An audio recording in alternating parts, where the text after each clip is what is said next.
नमस्कार, वैशालीज किचन मराठीमध्ये तुम्हा सर्वांचं मनापासून खूप खूप स्वागत। आज आपण ओल्या नारळाची करंजी कशी बनवायची ती रेसिपी बघणार आहे। त्यासाठी लागणारे साहित्य आपण बघून घेऊया। या ठिकाणी मी 1 वाटी नारळाचा चव घेतलेला आहे, नारळ खोवून घेतलेला आहे। अर्धी वाटीपेक्षा थोडासा जास्त गूळ घेतलेला आहे। 2 चमचे पांढरे तीळ घेतलेले आहे, खसखस घेतलेले आहे, काजू बदामचे तुकडे घेतलेले आहे, वेलची घेतलेली आहे, ती आपण साखरेसोबत बारीक करून घेणार आहे मिक्सरला। या ठिकाणी 1 वाटी मैदा घेतलेला आहे, पाव वाटी रवा घेतलेला आहे, चवीनुसार मीठ घेतलेलं आहे आणि साठा बनवण्यासाठी कॉर्नफ्लॉवर नाही आहे माझ्याकडे, त्यामुळे मी तांदळाचं पीठ वापरणार आहे आणि 2 चमचे तूप पण घालणार आहे त्याच्यामध्ये आणि पिठामध्ये आपण तेलाचं कडकडीत मोहनसुद्धा घालणार आहे। तर या ठिकाणी मी कढई गरम करण्यासाठी ठेवलेली आहे, त्याच्यामध्ये 2 चमचे तेल घालून घेणार आहे मी आणि मग आपण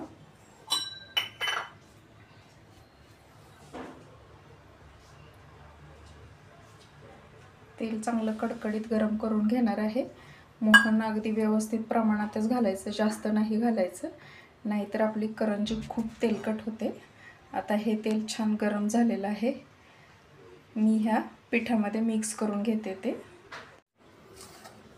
पिठामध्ये तेल घातल्यानंतर मी या पिठाला हे सर्व तेल असं चोळून घेतलेलं आहे, एकसारखं करून घेतलेलं आहे, म्हणजे आपल्या करंज्या छान अशा क्रिस्पी बनतात। आता याच्यामध्ये आपण पाणी घालून पीठ मळून घेणार आहे। याच्यामध्ये आपण रवा वापरलेला आहे, त्यामुळं पीठ थोडंसं सैलसरच मळायचं, जास्त पण नाही, पण सैल मळायचं, म्हणजे आपला हा रवा पाणी सगळं शोषून घेतो, म्हणून आपण थोडंसं सैलसर मळणार आहे पीठ। पाणी घालून घेऊया आपण याच्यामध्ये। आता पीठ माझं मळून झालेलं आहे, तुम्ही बघू शकता, एकदम दाटसर असं नाही मळलं, आपण सैलसरच मळून घेतलेलं आहे। याला आता असं आपण भिजण्यासाठी झाकण घालून एक 15-20 मिनिट ठेवून देणार आहे। तोपर्यंत आपण सारणाची तयारी करून घेऊया। साठा बनवण्यासाठी आपल्याला तांदळाच्या पिठामध्ये 2 चमचे तूप घालायचे, तूप पातळ करून घालणार आहे आपण। कढई गरम झालेली आहे माझी, या ठिकाणी मी आता तूप घातलेलं आहे।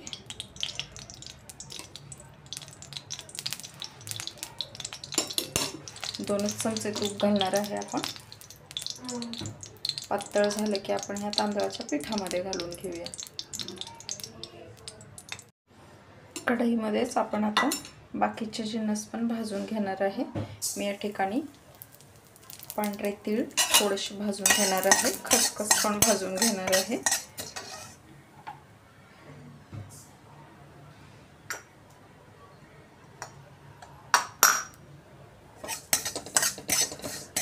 थोडा वेळ असंच आपण याला गरम करणार आहे। मग आपण खोबऱ्यातलं पण मॉइश्चर काढून घेणार आहे। काजू बदामचे तुकडे आपण ते पण थोडेसे गरम करून घेणार आहे, म्हणजे छान क्रिस्पी लागतं।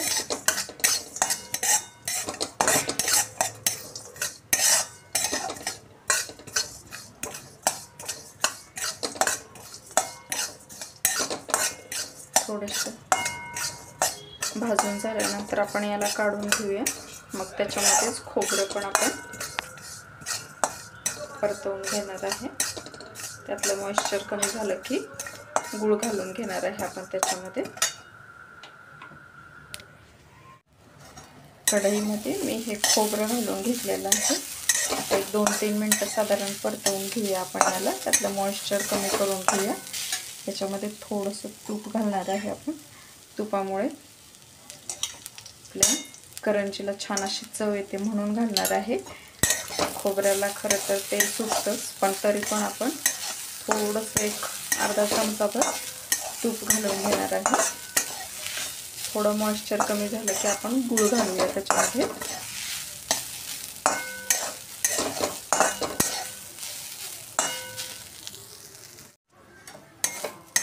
खोबरं एक 2-3 मिनिटं परतवल्यानंतर त्यातलं मॉइश्चर कमी झालेलं आहे। आता आपण त्याच्यामध्येच गूळ घालून घेऊया। मग थोडंसं दाटसर होईपर्यंत आपण याला परतवून घेऊया। खूप ड्राय पण नाही करायचं आणि खूप पातळ पण नाही मिश्रण ठेवायचं, मध्यम करायचं, म्हणजे छान अशी आपली करंजी ज्युसी पण होते. म्हणून जर आपण खूपच आटवलं यातलं पाणी तर मग अशी कडक होते करंजी, म्हणून आपण थोडंसं मिश्रण मध्यमच ठेवणार आहे. आता याला आपण छान असं मिक्स करून दाट होईपर्यंत परतवून घेणार आहे. वेलचीची पूड पण आपण नंतर घालणार आहे त्याच्यामध्ये. हलवत राहायचं, तसंच गुळाला पाणी सुटतं, मग पुन्हा ते दाटसर होईपर्यंत आपल्याला तसंच हलवत राहायचं आहे.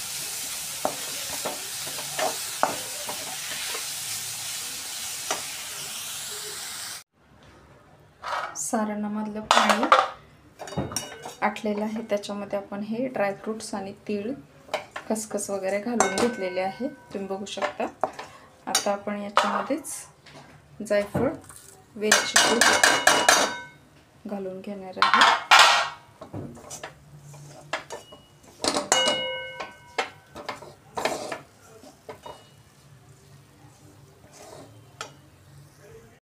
पीठ आपलं 15-20 मिनटं भिजलेलं आहे. आता आपण याचे 3 समान आकाराचे गोळे करून घेऊया आणि चपाती लाटतो तसं लाटून घेणार आहे. आणि मग त्याला हा तांदळाचा साठा लावून गोळ्या बनवून घेणार आहे आपण.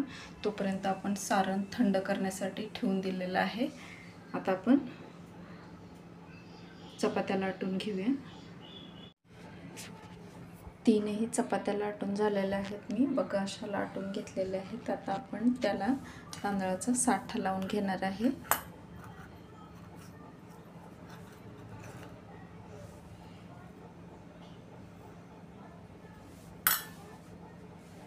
पूर्ण असं चपातीला लावून घेणार आहे आपण. जास्त पण नाही लावायचं, थोडाच लावायचा, नाहीतर आपली करंजी तेलकट होते, म्हणून आपण थोडा साठा 3ही चपात्यांना लावून घेणार आहे. आणि मग आपण एकत्र करून रोल बनवून घेणार आहे 3ही चपात्यांचा एकत्र. आता उरलेल्या 2 चपात्या पण आपण ह्याच्यावर अशा ठेवून घेऊया.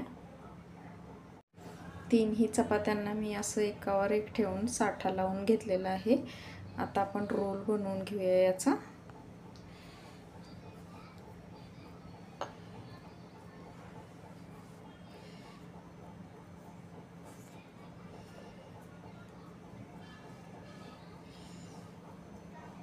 आणि मग आपण याच्या गोळ्या पाडून घेणार आहे, मग लाटून घेणार आहे आपण ह्याला.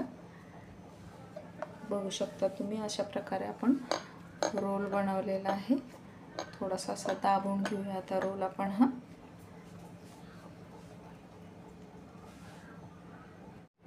अशा मी गोळ्या पाडून घेतलेल्या आहेत. थोड्याशा हाताने आपण दाबून घेणार आहे आणि अशाच लाटून पण घेणार आहे. आता मी हे सुकू नये म्हणून एका पातेल्यामध्ये काढून घेणार आहे, कारण जर अशाच ठेवल्या आपण तर त्या सुकून जातील, म्हणून मी एका पातेल्यामध्ये अशा काढून घेत आहे. गोळी अशी थोडीशी दाबून घेतलेली आहे मी. आता आपण लाटून घेणार आहे याला. पीठ न लावताच मी लाटून घेतलेलं आहे, कारण पिठाची आवश्यकता नाही वाटली मला. आता आपण हे करंजीच्या साच्यामध्ये घालून घेऊया. साचा नसेल तुमच्याकडे तर तुम्ही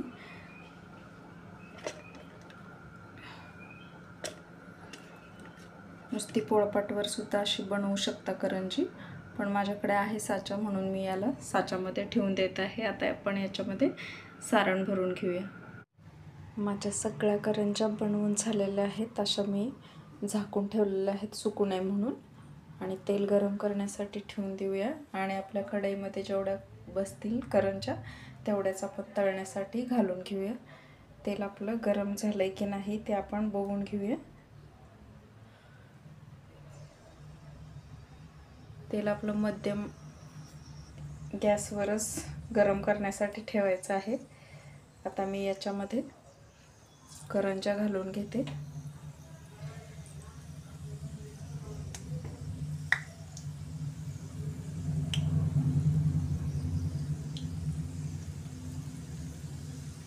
सुरुवातीला आपण थोड्या कमीच घालूया करंज्या.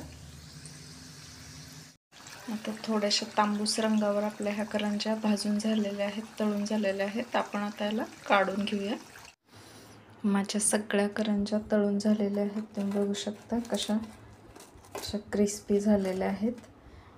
तर तुम्हीही नक्की बनवून बघा घरच्या घरी. ओल्या नारळाच्या करंज्या. गौरी गणपतीचा सण पण येत आहे आता, तर अशा नवनवीन आणि पारंपरिक रेसिपीज आपण आता बघणार आहोत. रेसिपी आवडली असेल तर लाईक, शेअर, कमेंट आणि सबस्क्राईब करायला विसरू नका. सोबतच बेल आयकॉनही प्रेस करा, म्हणजे तुम्हाला माझ्या नवनवीन रेसिपीज बघायला मिळतील. तोपर्यंत खात राहा.